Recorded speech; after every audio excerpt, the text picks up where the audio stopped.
네, 안녕하십니까. 오늘 강추위 속에서 이렇게 아이들을 위해서 설명해 놔주신 모든 분께 감사합니다. 저희가 오늘 오신 분들이 시간 낭비, 에너지 낭비하지 않도록 짤막하고 유익한 내용으로 설명회를 진실하게 진행해 보겠습니다. 우선 제 소개를 하자면 저는 초등부 팀장을 맡고 있는 논술 강사 박정준입니다. 반갑습니다.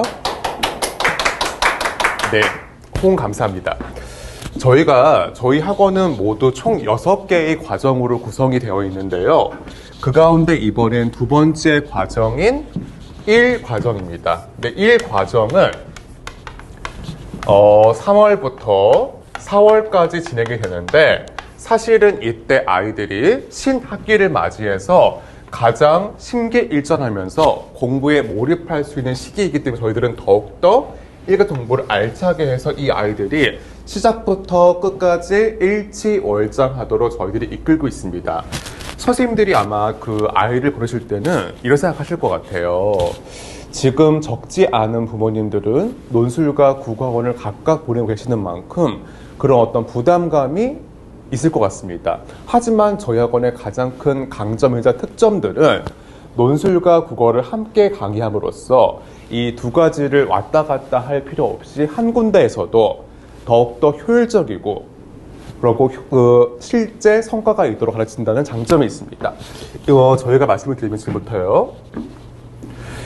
저희 학원의 이번의 목표는 성공하는 국어로의 첫 관문입니다. 그런 만큼 아이들이 국어를 처음 시작했을 때 국어가 지루하다, 잘 나한테 맞지 않는다, 재미없다, 하기 싫다, 심지어는 내팽개치고 싶다는 그런 말을 하는 것이 아니라 진짜 아이들이 어릴 때 호기심 있게 몰입해서 읽었던 동화책처럼 나에게 딱 맞는다, 너무 흥미롭다, 쏙쏙 와닿는다, 그리고 나아가서는 국어 겁먹었는데 생각보다 재밌네, 나한테 잘 맞네, 할 수 있겠다라는 어떤 그런 자신감과 동기부여를 심어주는 그런 시기로 저희들이 이번 3, 4월 과정을 목표로 정했습니다. 특히 초 같은 경우에는 이제 본격적으로 약간 초6이 되기 전에 이제 공부를 잘할 수 있는 그런 밑바탕을 까는 단계인데요. 그런 만큼 가장 중요한 거는 지금 무언가를 많이 쌓고 외우고 익히는 것보다 중요한 거는 이 국어에 대해서 좋은 인상을 남기는 것이 급선무입니다. 그리고 두 번째는 많은 이야기를 읽고 접함으로써 자기의 어떤 제한되고 협소한 세계관을 확장해서 좀 더 넓게 공부할 수 있는 그런 시각을 부여하는 것이고요. 그리고 세 번째는 좋은 글을 많이 읽음으로써 모방 효과를 통해서 좋은 글을 이제 쓸 수 있는 그런 아이로 키우는 데 있고요. 그리고 마지막으로는 이 본격적인 정말 중등, 고등 국어를 하기 위해서 가장 그런 거에 기초가 될 수 있는 것들을 열심히 닦는 데 있습니다. 하여 저희가 생각하기에는 초 때 국어를 공부하면은 여러 효과를 거둘 수가 있는 첫 번째는 글을 방만하게 장황하게 쓰는 게 아니라 압축적으로 쓸 수 있고 두 번째는 책을 읽을 때 그냥 무조건 대충 읽는 게 아니라 효율적이고 정확하게 읽음으로써 누가 책의 감상을 물었을 때 핵심을 간결 명료하고 정확하게 의미 있게 말할 수 있는 똑부러진 아이가 될 수 있습니다. 그리고 세 번째는 이 아이가 그냥 글을 쓸 때 왔다 갔다 하는 게 아니라 수미일관하게 어떤 주장을 진행할 수 있는 그런 힘을 가질 수가 있고요. 그럼 마지막으로는 주장만 펼치는 게 아니라 주장을 뒷받침하는 근거와 예시를 차분하게 언급할 수 있는 그렇게 알찬 아이로 클 수가 있는데 특히 이 네 번째 같은 경우에는 논리력입니다. 근데 이런 논리력이 약한 아이들은 다른 많은 것들도 부실해져요. 가장 첫 번째는 논리 약함은 곧 비문, 틀린 문장으로 이어집니다. 또한 두 번째 같은 경우에는 글을 쓸 때 수미일관하게 쓰는 게 아니라 왔다 갔다 하기 때문에 면접관, 심사관이 보기에는 가장 잘못 쓴 글로 평가받음으로써 사실 나중에 고3 때 수시로 대학을 갈 때 결정적인 어려움을 겪습니다. 저희 학원의 강점 말씀드리겠습니다. 첫 번째 저희 학원들은 이 대치동에서 저희가 아마 자부할 수 있는 것들이 강사들의 어떤 학력만큼은 어느 학원 못지않게 매우 높고 이 선생님들이 대부분 다 초등학교 시절에 학교에서 중학교 시절에 1등, 2등을 했던 그런 엘리트가 많은 만큼 그때 공부했던 노하우들을 자연스럽게 풀 수 있는 그런 지경에 이르렀고요. 그리고 두 번째는 저희들은 책을 읽을 때 어디 출판사, 어디 대학교에서 이렇게 엄청난 것들을 이렇게 저희가 모방하는 것이 아니라 실제 저희가 치열하게 많은 책들을 읽음으로써 그 중에 정말 보배 같은 그런 작품들을 모아서 읽히는 만큼 사실은 숨겨진 의미자 명작들을 아이들에게 권해주고 있습니다. 또 세 번째는 저희들은 체계적이고 정확한 수업, 그런 만큼 글을 공부할 때 지금 익혔던 내용들이 고3 때 대학교 입학한 다음에 떠올려도 아, 그때 배운 게 맞네. 내가 필요한 모든 초등 과정을 나는 초육 때 뗐네? 라고 생각할 수 있습니다. 그리고 네 번째는 저희 수업들은 항상 독창적입니다. 그러니까 저희들은 어떤 인기 학원의 인기 강사의 유튜브를 보면서 모방하는 것이 아니라 실제 저희가 치열하고 성실하게 준비했던 내용들을 바탕으로 수업하는 만큼 강사가 수업 내용을 정확하게 장악하고 있습니다. 거기에서 힘 때문에 수업이 독창적이고 흥미롭고요.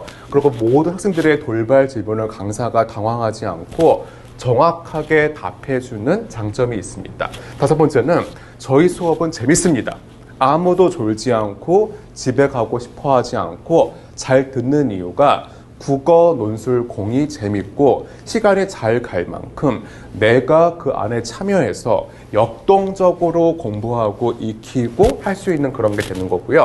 그럼 마지막으로는 저희 학원은 학생과 부모님과 강사진이 서로 간에 뭔가 이해관계만 이렇게 추구하는 그런 차가운 관계에서 넘어서 가지고 실제 학생과 학부모님과 강사가 서로 믿고 존중함으로써 더욱더 알찬 결과를 성취하고 있습니다.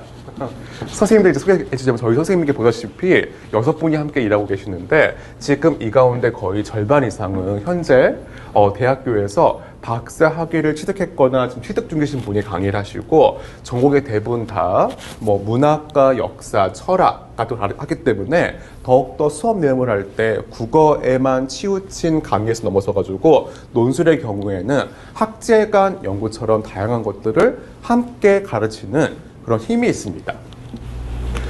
저희 수업은 아까 말씀드렸다시피 국어와 논술이 함께 구성이 되어 있는데 이 안배가 1대1입니다. 그러니까 저희 학원의 가장 중요한 점들은 논술과 국어 어디에 치중되어 있는 게 아니라 공이, 논술, 국어가 둘 다 똑같이 중요하다. 이 둘을 잘해야만 정말 이 아이가 성공적으로 삶을 살아가면서 책을 읽고 글을 쓰고 시험 문제 풀고 나중에 본인을 잘 표현할 수 있다는 그런 이치 때문에 저희들은 논술을 같이 가르치고 있고요. 이제 그 다음 보시면은 네, 저희 학원의 어떤 전략은 첫 번째는 철저한 과제 관리입니다. 사실 수동부 같은 경우에는 이 첫 번째가 단순해 보이지만 과제물만 꼬박꼬박 성실히 써와도 정말로 글읽기가 획기적으로 나아집니다. 다만 이런 것들을 미흡하게 할 경우에는 이 아이가 처음에 시작했을 때 어떤 지력에 비유해서 크게 괄목상대한 결과를 성취하지 못합니다. 그러니까 저희들은 항상 언제나 아이들이 숙제를 잘 해왔나 못해왔나 못해왔을 때는 저희가 해서 집에 가게끔 특히 다음 주는 반드시 해오도록 저희들이 강력하게 이끌고 있고요. 두 번째는 저희 학원은 대학 수능식 평가이기 때문에 철두철미한 평가, 그러니까 내가 내 실력을 좀 더 이렇게 의미 있는 바로미터로 내가 현재 어느 정도에 있는지 부족한 게 뭔지를 저희들이 가르치고 있고요. 마지막으로는 저희의 어떤 많은 활동들은 1대1입니다. 그러니까 강사가 때로는 다 함께 또 어떨 때는 1대1로 함으로써 이 아이가 특히 간지러운 것을 저희들이 확확 긁어주는 그런 수업도 많이 구성이 되어 있습니다. 네. 그 저희들의 일과정 프로그램에서 보시면은 저희가 중요한 것들은 저희들이 상시 프로그램 뭐가 있냐면은 만약에 그 아이가 저희 학원은 수요일과 토요일과 일요일에 수업이 있는데요. 이때 여행 갔다. 뭐 상을 당했다. 아이가 몸이 아프다. 무슨 일이 있다 할 경우에는 그냥 온라인밖에 남아있는 게 아니라 그 아이가 다음 주 수요일에 오면은 매주 상시적으로 전주의 수업이 실제 강사들에 의해서 똑같은 내용과 똑같은 분량과 똑같은 시간으로 보강이 이루어지고 있습니다. 그런 만큼 이 아이가 공부를 빠뜨리지 않을 수 있고요. 두 번째는 1대1 클리닉 수업은 말 그대로 클리닉입니다. 그러니까 아이가 국어나 논술을 할 때 이 아이가 반복적으로 틀리는 거, 헷갈려 하는 거, 어려운 것들을 강사가 그 아이랑 1대1로 개인 과외 교습 받듯이 아이가 익히면 아이들은 어려웠던 것들을 금세 뿌리치고 신나게 나아갈 수 있습니다. 지금부터 저희 학원의 인기 강사인 국어선생님께서 국어 수업 말씀드리겠습니다. 강 선생님 부탁드리겠습니다. 안녕하세요. 초5 국어를 가르치고 있는 강사 박순화라고 합니다. 만나 뵙게 돼서 반갑습니다. 네, 항상 좋은 말씀 해주셔가지고, 저를 늘 몸둘 바를 모르게 하시는 저희 팀장님이신데요. 자, 저는 지금부터 이제 그 국어 수업 어떻게 진행되고 있는지에 대한 설명을 드리도록 하겠습니다.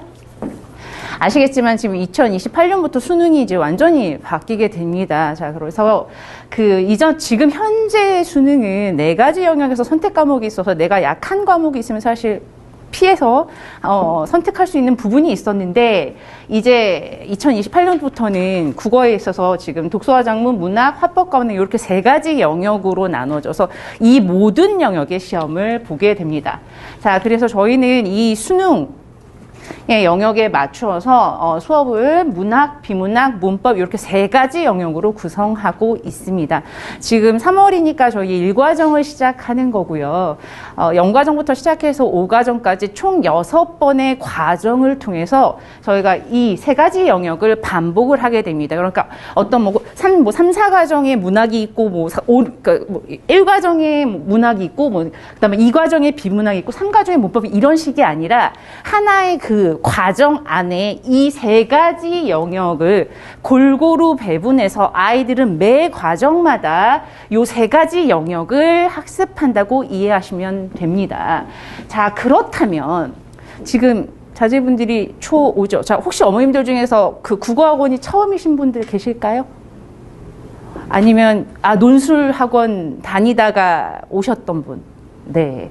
요즘에는 사실 거의 국어를 처음 접해봤다 하는 경우는 사실 많지는 않습니다. 자, 그런데 대부분의 지금 초 정도면 생각하시는 것들은 아마 논술을 좀 더 해야 되지 않을까, 논술 해야지, 아니면 책을 좀 더 봐야 되지, 이제 이런 생각들을 많이 하실 거예요.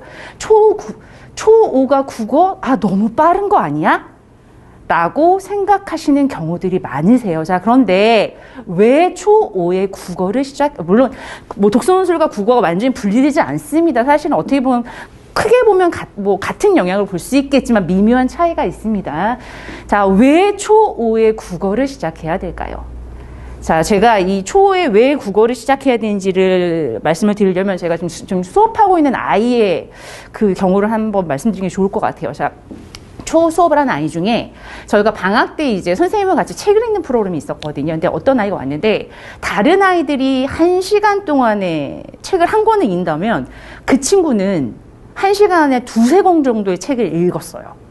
근데 이제 저는 초반이었기 때문에 초반에 본 상태여서 아이에 대해서 이제 계속해서 이제 알아가는 중이었기 때문에 그 책을 읽는 모습을 보면서 저 친구가 저렇게 책을 빨리 읽어 나갈 수 있다라고 하면 그거 굉장히 잘하겠구나. 저희는 이제 시험을 보고 있기 때문에요. 그래서 이제 지켜보았죠. 그 나름의 기대도 되게 컸었어요. 네, 그리고 이 친구는 저희 학원에 오기 전에 이제 다른 학원, 이제 논술 학원들을 다녔던 친구여서 당연히 그러면은 시험은 거의 이렇게 나름 제가 이제 기대가 컸었죠, 이 친구한테. 그런데 막상 시험을 보는데 점수가 제 생각하고 너무 다른 거예요. 근데 여기서의 문제는 이 친구가 몰라서 틀린 게 아니에요.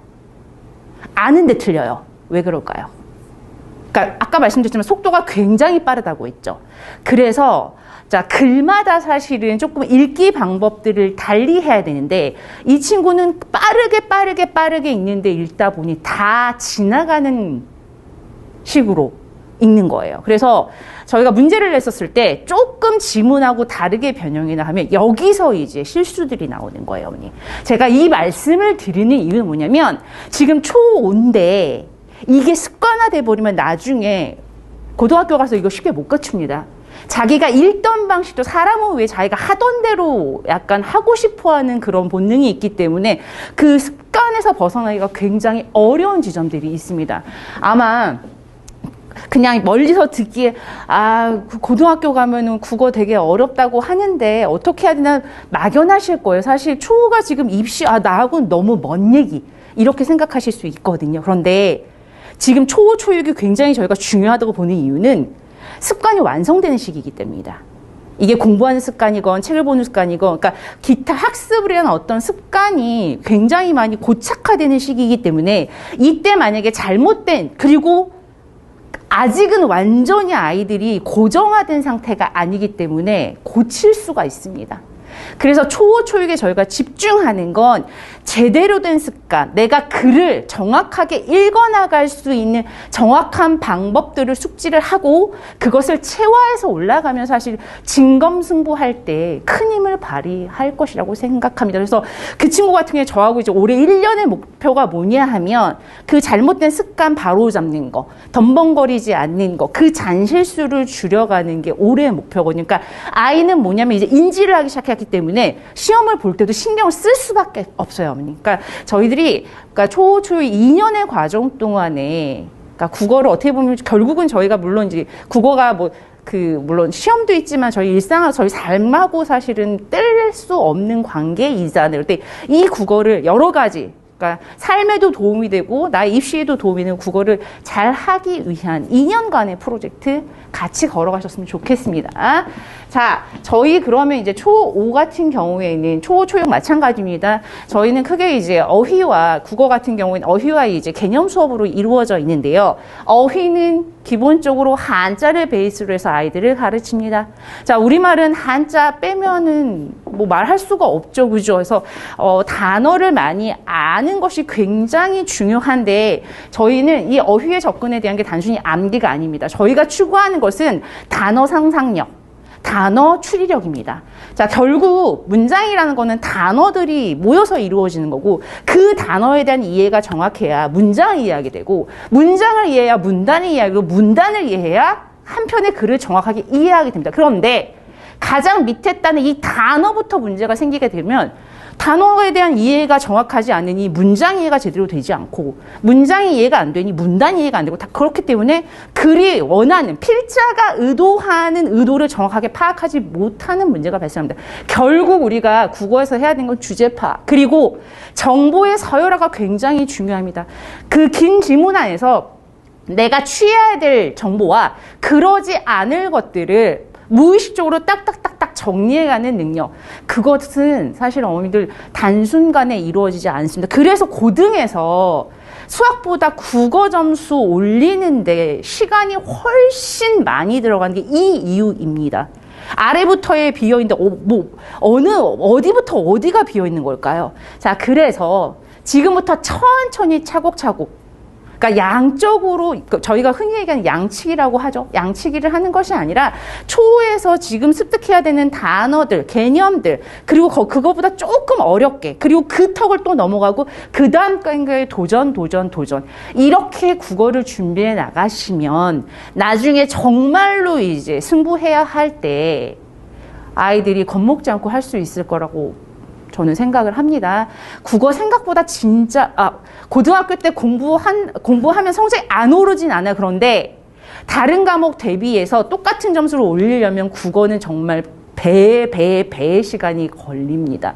그래서 그 고등학교 어머님들 사이에서 집 팔아도 안 돼라고 얘기하시고 그 다음에 국어 때문에 이제 발목을 잡게 되는 경우 뭐냐면 만약에 내가 초등으로 가면 나는 국어부터 시작하고 왜냐하면 국어는 단순히 국어라는 과목에만 관련되는 게 아니고 국어를 잘하게 되면 다른 사회, 과학 심지어 수학, 영어에도 하는데 매우 유용하기 때문입니다. 그래서 저희 아이들이 이렇게 한자, 어휘, 그러니까 지금 그 5학년 같은 경우에는 8급에서 5급 급수 한자 중심으로 해서 하고 있고요. 그 다음에 단어의 뜻을 안다면 이것을 문장 내에서 적용하는 거 확장하는 식으로 수업이 진행이 되고 있습니다. 그리고 매주 당연히 시험이 있고요. 일정 수준의 점수를 통과하지 탈 경우에는 남아서 재시험을 봐야 합니다. 그리고 과정이 끝나고 나서 이제 예를 들어 재시험을 여러 번 걸렸다 그러면 그 다음 과정에 저와 1대1로 만나서 지난 과정에서 무엇이 약점이었는지를 파악을 하고 제대로 이해하지 못했던 부분을 다시 한번 확인하는 1대1 수업이 있습니다. 자, 저희 여기 보면 이제 그 초에 지금 그 시험 이렇게 보는 저희의 양식인 거고요. 시험도 역시 저희 개념 수업과 어휘에 관련된 문제들로 구성이 되어 있습니다. 자, 시험 결과는 그 당일날 수업이 끝난 다음에 발송이 되고요. 그 다음에 한 과정이 끝난 다음에는 전체 아이들 중에서 우리 아이가 어느 정도 하는지를 체크해 보실 수 있게 되어 있습니다. 자, 저희 지금 그 초 1과정에 보시면 아까 말씀드렸던 문학, 비문학, 문법 요 세 가지 영역, 그 영역에 맞춰서 보시면 여기 보시면 여기 이쪽 네. 여기 앞부분에는 지금 문학 수업들, 그 다음에 비문학, 어휘 수업으로 구성이 되어 있습니다. 자, 이제 초 아이들 되게 멋일 수 있습니다. 지금 멋일 수 있는데, 당장에 무슨 입시를 준비하는 이런 차원이 아니라 지금은 어머니들 제대로 된 습관을 만들어 주셔야 합니다. 글을 제대로 읽는, 그냥 다 휙휙휙휙 넘어가는 것이 아니라 문장을 정확하게 읽고, 생각보다 글자만 읽는 친구들 많습니다. 자, 문자를 읽고 그 문자를 정확하게 이해하고, 그리고 내식의 사고가 아니라 필자의 의도가 무엇인지를 끊임없이 생각하고 질문하고 답하는 그런 아주 기초적인 습관을 잡아야 되는 이 시기에 김영준에서 그 습관을 정확하게 잡아가시는 경험들을 하셨으면 좋겠습니다. 지금까지 국어 수업 안내였습니다. 감사합니다. 네, 안녕하세요. 저는 초등학교 5학년 독서논술 수업을 지도하고 있는 강사 김정수입니다.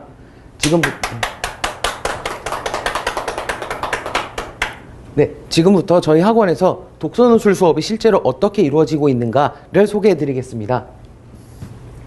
바로 이제 수업 구성을 얘기하기 전에 먼저 우리는 뭘 위해서 수업을 하는지를 하나 짚어보고 가겠습니다. 가장 중요한 키워드는 우리가 초등학교 5학년 때부터 모든 걸 다 완성해가지고 바로 당장 다음날 입시 보러 갈 그런 학생을 완성할 수는 없어요. 초등학교 5학년에게는 아직 초등학교 5, 6, 7, 8, 9, 10, 11, 12, 고3까지 무려 8년의 시간이 있는데 그 8년의 시간 동안 앞으로 어떻게 공부를 해야 할지 그 버릇을 들이는 기간이라고 생각하시면 됩니다. 그걸 위해서 가장 먼저 독서하는 습관이 필요하죠. 가끔 이제 맞아, 우리 애 책 읽혀야 해, 책 많이 읽어야지 라고 하는데 아이가 하기 싫어하는 경우가 있어요. 하기 싫어, 난 못하겠어, 이런 식으로 거부 반응을 보이는 경우가 있는데, 보통 이런 경우는 의욕이 앞서서 아이가 감당할 수 없는 텍스트를 접하게 되는 경우입니다. 저희 학원에서는 처음에는 아이에게 쓸모있고 유익하면서도 접하기 쉬운 할 만한 글을 주는 거죠. 그렇게 해서 아이가 할만해, 책 읽을만해 라고 그렇게 느끼게 되면 점점 주차가 지나고 과정이 지나면서 점점 길고 어려운 글을 순서대로 이렇게 아이들에게 줄 거예요. 하지만 아이는 습관이 이미 자리 잡았으니까 내가 전에는 못하던 아주 예전에 내 모습보다 더 어렵고 긴 글 보더라도 그냥 습관처럼 하는 거예요. 처음에는 못하겠다라고 느꼈던 그런 글도 시간이 지나면서 나중에 주면 읽을만해, 그냥 하던 대로 읽어오는 거지 뭐, 이렇게 자연스럽게 받아들이게 됩니다. 그 다음에 두 번째로는 요약을 하는 습관이죠. 내가 어떤 작품을 읽었을 때 모든 작품을 통째로 기억할 수도 없고, 그리고 그렇게 해봤자 꼭 효과적이지도 않습니다. 그러니까 어떤 작품을 봤을 때 여기 주인공은 어떠한 인물이야, 여기 이 작품은 뭐뭐 하는 작품이야, 이렇게 짧게 정리할 수 있어야 합니다. 그렇게 해놓고 이제 그 내용을 정리하고, 그 내용을 정리하면서 든 나만의 생각을 말이나 글로 표현하는 습관을 들이는 겁니다. 이제 이것을 어떻게 하는지 수업 구성을 한번 보면서 같이 이야기하겠습니다. 가장 먼저 아까 얘기한 대로 작품을 읽어봐야겠죠.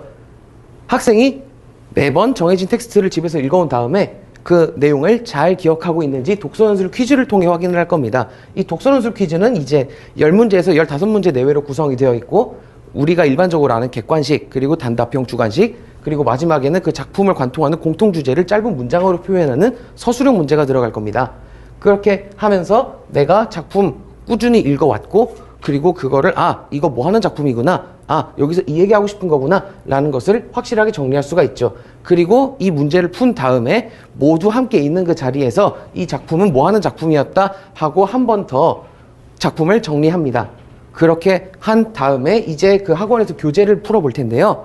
이 교재는 아주 일반적인 문제들부터 어떤 인물의 생각과 생각, 행동과 행동을 비교하는 문제, 추론하는 문제, 그리고 어떤 인물의 이런 상황에서 나라면 어떻게 판단했겠는가, 나는 이 인물의 행동을 어떻게 평가하겠는가 하는 나의 판단을 요구하는 문제, 이렇게 다양하게 구성이 되어 있습니다. 그리고 그 문제들을 풀어본 다음에 개별 지도하고 답안 수정이 들어갈 거예요. 아이들은 그냥 자기 생각을 교재에 써보세요 라고만 얘기하면 여러 가지 오류를 일으킵니다. 사실관계가 잘못된 이야기를 쓴다거나, 아니면 너무 지나친 논리적 비약이나 논점 일탈을 일으킨다거나, 성급하게 일반화를 해버린다거나, 이런 문제들을 일으키곤 하는데, 그런 부분들을 강사가 확인하면서 수정할 부분을 체크를 해줄 겁니다. 그렇게 하면서 학생이 자신의 답안을 한번 정제한 다음에 그 내용을 바탕으로 그 생각을 발표하거나 주제를 하나 잡고 토의와 토론을 진행을 할 겁니다. 그리고 이렇게 하는 경우에는 의외의 효과가 또 있는데요. 가끔 학부모들 중에서 저희 애가 말을 잘 안 하려고 해요. 생각을 얘기할 때 되게 머뭇거려요 라고 이야기하는 경우가 있거든요. 보통 두렵기 때문에 그렇습니다. 이거 내가 잘 푼 거 맞나? 이거 얘기했다가 다른 애들이 나보고 비웃거나 나 무시하면 어떡해? 라는 그런 두려움이 있죠. 하지만 강사가 이미 한번 지도했고 한번 수정해준 답, 즉 강사로부터 최소 한 번은 검증을 받은 내용이라는 그런 믿음이 있으면은 말을 하기 시작합니다. 그렇게 학생이 입을 떼면은 강사는 이제 그 학생을 이렇게 존중하고 최대한 이제 좋은 리액션을 통해서 나 말해도 괜찮구나 라고 이렇게 인식하게 만들죠. 그래서 이제 저희 학원에 처음 온 아이들 중에서는 진짜 처음 한두 주 동안은 아무 말도 없이 이러고만 있다가 한두 번 발표를 시도해보고 인정을 받았어요. 그러니까 나 말해도 되는구나 하면서 이제 점점 적극성을 보이고 나중에는 자신의 생각을 정리하고 먼저 말하려고 하는 그런 학생이 되는 경우도 꽤 많이 보았습니다. 이제 마지막으로 글쓰기를 지도할 텐데요. 항상 수업 때 얘기했던 답안 수정 개별 지도 받고 토의와 토론했던 그런 주제들 중에서 원고지에 글로 작성할 만한 주제를 선정합니다. 그렇게 해서 학생이 과제로 글을 써올 거예요. 그러면은 그 글을 보고 강사가 글을 직접 첨삭하고 피드백을 진행해 줍니다. 그렇다면은 이 첨삭과 피드백이 어떤 기준으로 이루어지는지를 뒤에서 보여드리겠습니다. 첨삭을 할 때 무엇에 주목해야 하는가라고 했을 때 딱 세 가지입니다. 명확하게, 구체적으로, 그리고 구조적으로. 이렇게 순서대로 진행을 합니다. 가장 먼저 명확하게 나의 입장은 이러하다를 보여주는 겁니다. 어떤 주제에 관해서 나는 이렇게 생각한다. 찬성 반대가 있다면 나는 찬성이다, 반대이다. 이렇게 나의 입장을 먼저 보여주어야 합니다. 아이들 같은 경우에는 가끔 글을 쓰다가 맨 앞부분하고 그 뒷부분의 얘기가 서로 반대가 되어서 일관성이 깨진다거나 저는 잘 모르겠어요. 둘 다 좋아요. 둘 다 싫어요. 이런 식으로 애매한 입장을 취할 때가 있는데 그렇게 하지 않고 여러 가지 근거를 떠올리며 판단하되 입장은 명확하게 정해라를 먼저 가르칠 겁니다. 그 다음에 구체적인 글쓰기로 넘어갑니다. 우리 아이가 글 이해 잘해요. 자기 생각 드러나요. 근데 항상 원고지를 보면 글이 너무 짧아요 라는 이야기를 하시는 부모님들이 있습니다. 그 경우는 보통 구체적이지 못해서 그래요. 어떤 자기 생각, 주장만 얘기하고 근거 짧게 한두 문장 뭐뭐 하기 때문이다 해놓은 다음에 그 뒤에 그 부분을 조금 더 부연 설명하든가 아니면 그 상황에 딱 맞는 예시가 추가된다거나 어떤 것을 원인과 결과 관계로 설명하거나 또는 자신이 이미 알고 있는 어떤 전문가의 말이나 조사 결과 같은 것을 인용하면서 자신의 주장을 더욱더 구체적으로 써서 설득력을 높이고 글의 분량도 충분히 확보할 수 있게 되는 거죠. 그리고 마지막으로는 그 글이 구조적인지를 확인할 겁니다. 우리가 주장하는 글이라고 했을 때 가장 일반적으로 알고 있는 구조 있죠? 서론, 본론, 결론. 어떠한 문제 상황을 짧게 요약 소개하고 내 주장 보여주는 서론, 그리고 근거를 제대로 다뤄주는 본론, 앞에 나왔던 얘기를 요약한 다음에 자신의 주장을 한 번 더 명징하게 보여주는 결론, 이 구조를 갖추고 있는지를 보고 판단할 겁니다. 이거는 이제 제가 실제로 학생을 첨삭 지도했던 예시인데요. 앞부분에 보면 여기서는 굉장히 좋은 얘기를 쓰는 듯 하지만 글이 딱 한 문단이 세 줄에서 끝나고 여기에서도 이렇게 간단하게만 넘어가고 여기서는 이제 문단을 제대로 나누지 않았죠. 이런 문제들을 이렇게 짚어주면서 어느 부분에 어떤 예를 하나 소개해보자, 그리고 어디에서 문단을 나누어보자 라고 하면서 구체성과 구조성, 이 부분을 학생이 이해할 수 있도록 지도를 합니다. 이거를 이제 원고지에 글로 표시도 해주고 학생과 이렇게 따로 보아서 이렇게 1대1로 말로도 지도를 해줍니다. 그리고 이제 저희가 1과정에서 다루고 있는 이 커리큘럼을 보여드릴 텐데, 총 1주차부터 9주차 이렇게 구성이 되어 있고 그 각 주마다 다양한 이런 주제들을 다룹니다. 그리고 여기 8주차 같은 경우에는 그 학원에 수록되지 않은 그 책을 구해서 읽어야 하는 장편 교재를 가지고 수업을 할 텐데, 이 경우에는 이 수업이 실제로 진행되기 2, 3주 전에 학원에서 한 번 더 안내를 드릴 겁니다. 네, 이렇게 해서 저희 학원에서 국어와 독서논술 수업이 실제로 어떻게 이루어지는지를 설명드렸습니다. 마지막으로 한 번 더 정리를 하자면, 국어 수업에서는 학생들이 앞으로 꼭 마주쳐야 할 그런 필수적인 개념, 그리고 어떤 글을 읽든지 간에 반드시 알아야 되는 그런 어휘, 단어들을 미리 학습하고 거기에 익숙해지면서 나중에 내신, 그리고 먼 미래 수능을 대비하는 그런 기본 실력을 미리 갖추어 놓는 겁니다. 그리고 독서논술 수업 때에는 매번 이렇게 정해진 양의 글을 읽고, 그리고 매번 생각을 하고 글을 쓰는, 즉 내가 내용을 받아들이고 내가 표현하는 이 과정을 매번 반복하면서 글을 똑바로 이해하고 자신의 생각을 거리낌 없이 깨끗하게 표현할 수 있는 그런 사람이 되는 것입니다. 네, 이렇게 해서 초등부 1과정 5학년 설명회를 모두 마치겠습니다. 감사합니다. 그럼 저희가 지금부터는 이 설명의 마지막 순서로 많은 학부모님이 궁금해하시는 것들을 저희가 정성껏 정직하게 답변 드리겠습니다. 질문 주시겠습니까? 혹시 질문 있는 분 계신가요? 네네.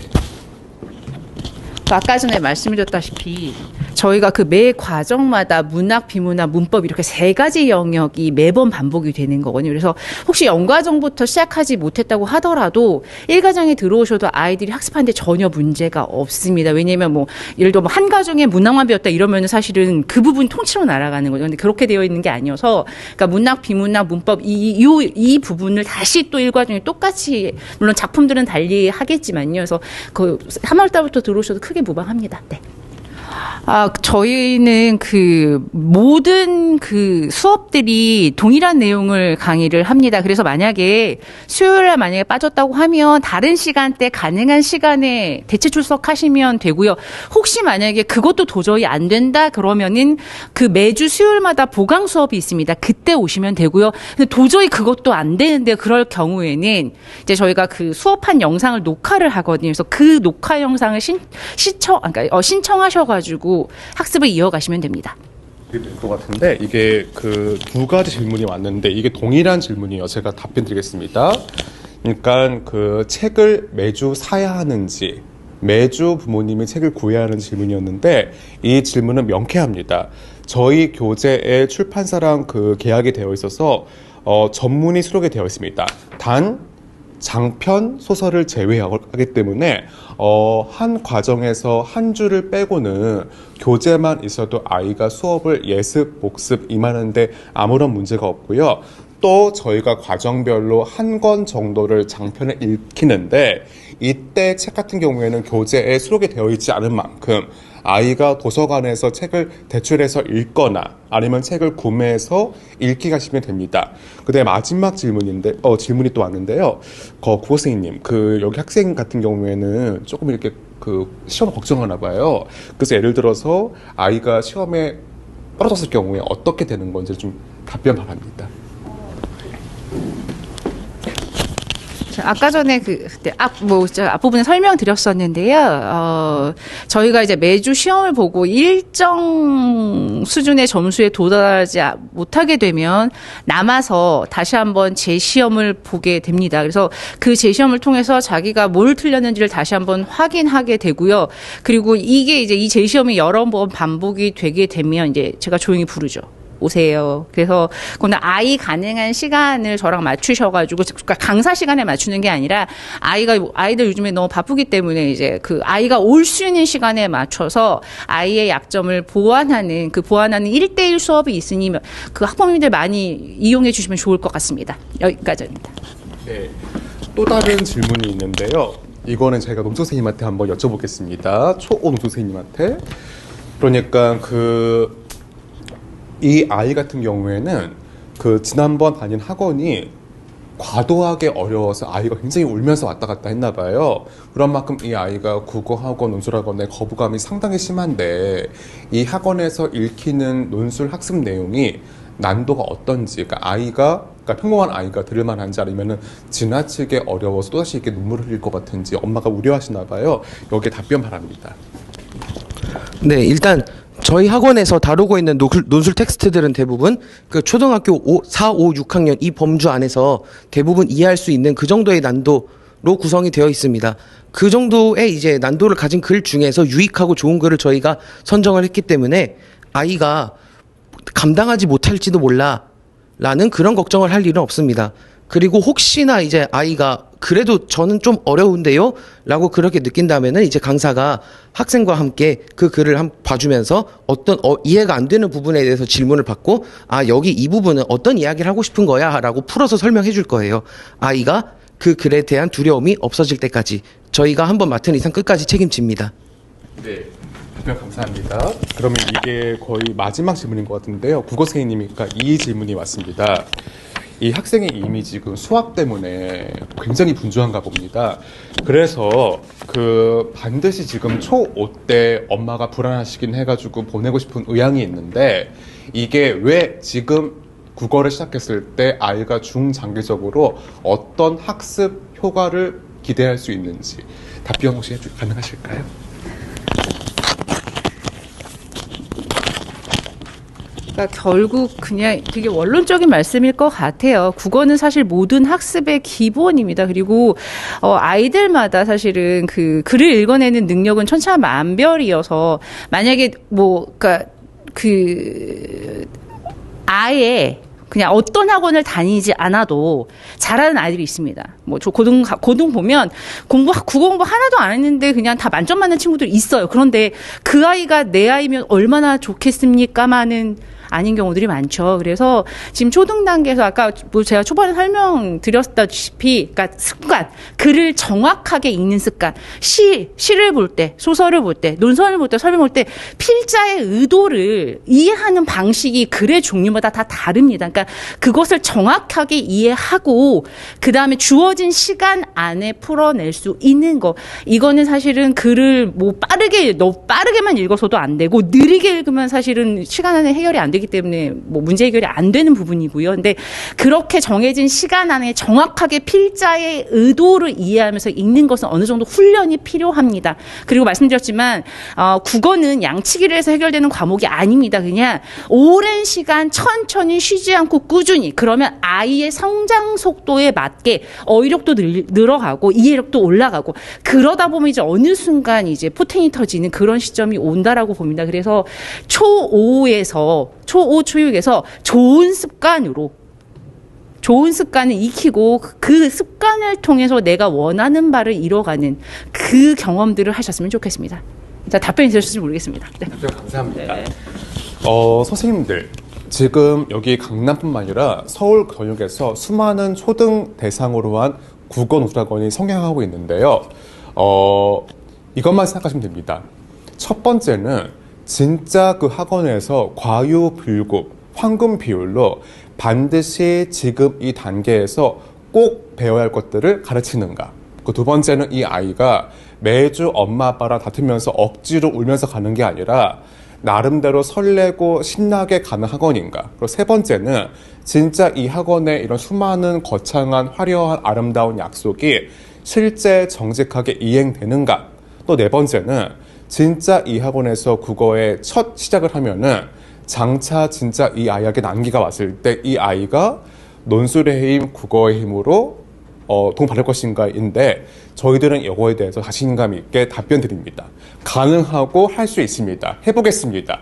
아이들을 저희 돌려주시면 저희가 정성껏 엄마 아빠 같은 마음으로 아이들을 잘 돌보아서 이 아이가 국어 논술만큼은 누구보다 잘하도록 저희들이 양성하겠습니다. 오늘 시간 감사합니다. 감사합니다.